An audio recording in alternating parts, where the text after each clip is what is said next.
Hello बच्चों, कैसे हैं आप? आपको याद हो तो पिछले वीडियो में हमने दो समांतर धारावाही चालकों, अनंत लंबाई के दो समांतर धारावाही चालकों के मध्य लगने वाले बल के लिए व्यंजक स्थापित किया था और हमने ये बात की थी कि उस बल की प्रकृति की हमें व्याख्या करना है। तो आज हम देखने जा रहे हैं कि उस बल की प्रकृति की व्याख्या कैसे करेंगे। प्रकृति का मतलब क्या?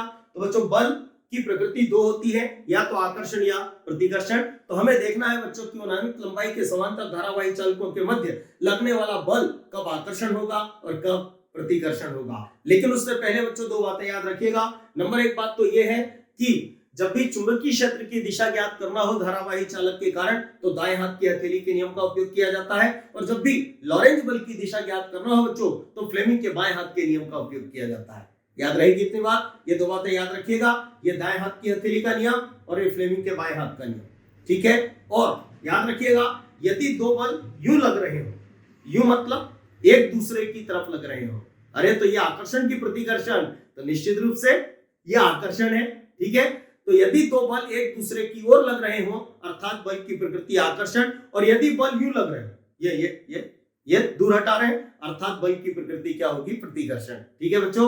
तो ध्यान से देखिएगा, यदि दो बल एक दूसरे की ओर लग रहे हैं तो बल की प्रकृति आकर्षण, और यदि बल एक दूसरे से दूर लग रहे हैं तो बल की प्रकृति प्रतिकर्षण होगी। हम समझने जा रहे हैं बच्चों कि दो समांतर धारावाही चालकों के मध्य कब बल आकर्षण होगा और कब प्रतिकर्षण, हमें उसकी व्याख्या करना है। तो ध्यान से देखिएगा, हमने एक चालक लिया, मान लो दोनों चालकों में धारा की दिशा क्या है? समान। तो देखें क्या होता है। तो मान लो इस चालक में हमने I1 विद्युत धारा प्रवाहित की, तो इसके कारण इस किसी बिंदु P पर क्या उत्पन्न होगा? चुंबकीय क्षेत्र। बच्चों, उस चुंबकीय क्षेत्र की दिशा क्या? तो आप जानते हैं दाएं हाथ की हथेली के नियम से, ये अंगूठा होना चाहिए धारा की दिशा में, अरे धारा ऊपर की ओर है, उंगलियां उस बिंदु की ओर होनी चाहिए, हथेली का ये वाला भाग दिखाई दे रहा है, मतलब डेफिनेट यहाँ चुंबकीय क्षेत्र बोर्ड के तल के लंबवत अंदर की ओर, अर्थात आपके अनुसार कागज के तल के लंबवत नीचे की ओर, जिसका संकेत ये होता है। अब बच्चों, उस चुंबकीय क्षेत्र में हमने इस चालक को रखा और इस चालक में हमने क्या प्रवाहित कर दी? विद्युत धारा।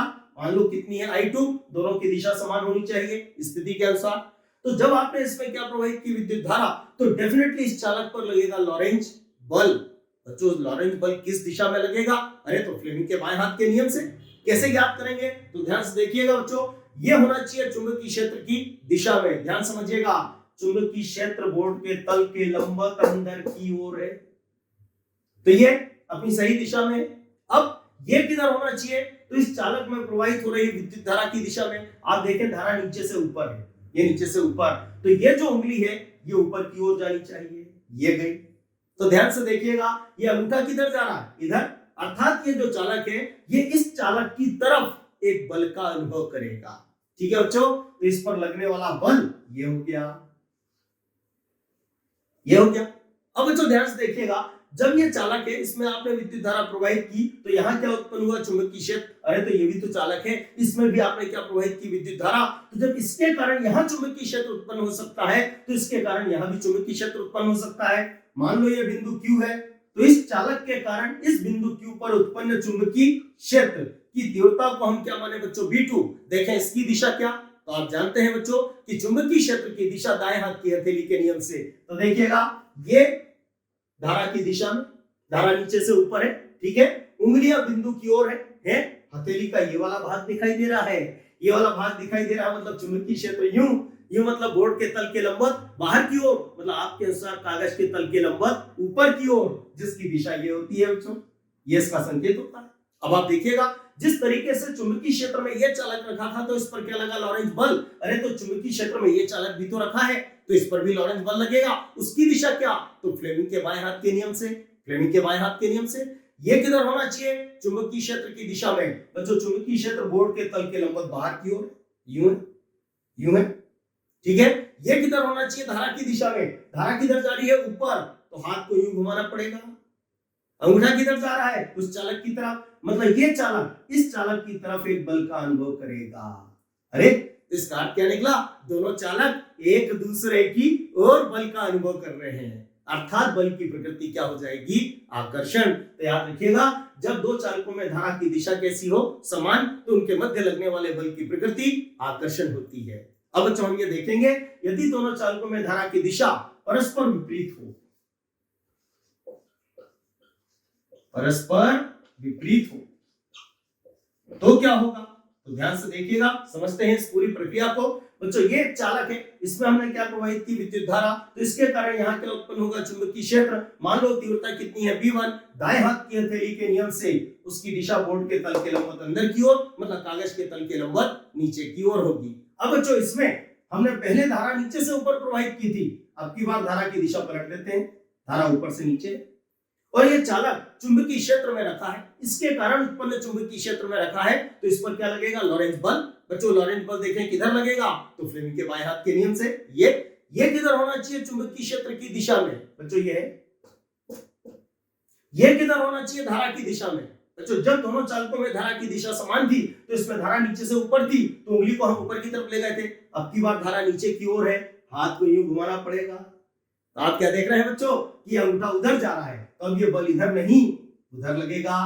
अर्थात ये जो चालक है बच्चों, ये इस चालक से दूर एक बल का अनुभव करना है।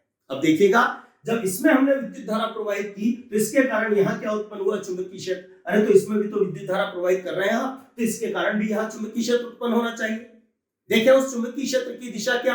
तो दाएं हाथ की हथेली के नियम से। देखिएगा बच्चों, इसमें धारा नीचे की ओर जा रही है, तो अंगूठा नीचे की ओर, उंगलियां बिंदु की ओर होनी चाहिए। तो उस बिंदु पर चुंबकीय क्षेत्र की दिशा, बच्चों हथेली का ये वाला भाग दिखाई दे रहा है, अर्थात बोर्ड के तल के लंबवत अंदर की ओर, मतलब कागज के तल के लंबवत नीचे की ओर, तो दिशा ये हो जाएगी, इसमें ये हो गई। अब बच्चों ध्यान से देखिएगा, इस चुंबकीय क्षेत्र में ये चालक रखा है और इसमें भी तो विद्युत धारा प्रवाहित हो रही है, तो डेफिनेटली इस पर भी क्या लगेगा? लॉरेंज बल। उसकी दिशा क्या? तो फ्लेमिंग के बाएं हाथ के नियम से ये किधर होना चाहिए? चुंबकीय क्षेत्र की दिशा में। चुंबकीय क्षेत्र यूं है, यह मतलब बोर्ड के तल के लंबवत अंदर की ओर है। बच्चों ये किधर होना चाहिए? धारा की दिशा में। धारा ऊपर जा रही है, देखो आप, तो हाथ को यूं घुमाना पड़ेगा। अंगूठा किधर जा रहा है? इधर। तो ये चालक इधर एक बल का अनुभव करेगा, तो ये दिशा ये हो जाएगी। अरे तो ये चालक इस चालक से दूर एक बल का अनुभव कर रहा है, अर्थात बच्चों दोनों चालक एक दूसरे से दूर बल का अनुभव कर रहे हैं। ये बल की प्रकृति आकर्षण होगी। तो हम क्या बोलेंगे बच्चों? जब दोनों चालकों में धारा की दिशा परस्पर विपरीत हो, तो फ्लेमिंग के बाएं हाथ के नियम से दोनों चालक एक दूसरे से दूर एक बल का अनुभव करते हैं, अर्थात बल की प्रकृति प्रतिकर्षण होती है। और इसके पहले वाले में मैं चित्र एक बार फिर बनाता हूं, ध्यान से देखिएगा। ये चित्र है, ये कब का? जब दोनों चालकों में धारा की दिशा समान हो, तो इस पर बल इधर लगा था, इस पर बल इधर लगा था। हम क्या बोलेंगे बच्चों? जब दोनों चालकों में धारा की दिशा समान हो, तो फ्लेमिंग के बाएं हाथ के नियम से दोनों चालक एक दूसरे की ओर एक बल का अनुभव करते हैं, अर्थात बल की प्रकृति आकर्षण होती है। ठीक है बच्चों, तो आज इस वीडियो में हम इतना ही रखते हैं। मुझे उम्मीद है प्रक्रिया आपके समझ में आई होगी और इसको ध्यानपूर्वक समझिएगा, क्योंकि इसमें दो नियम एक साथ उपयोग में आते हैं, इसलिए बड़ा कंफ्यूजन होता है। ठीक है बच्चों, हैव अ नाइस डे।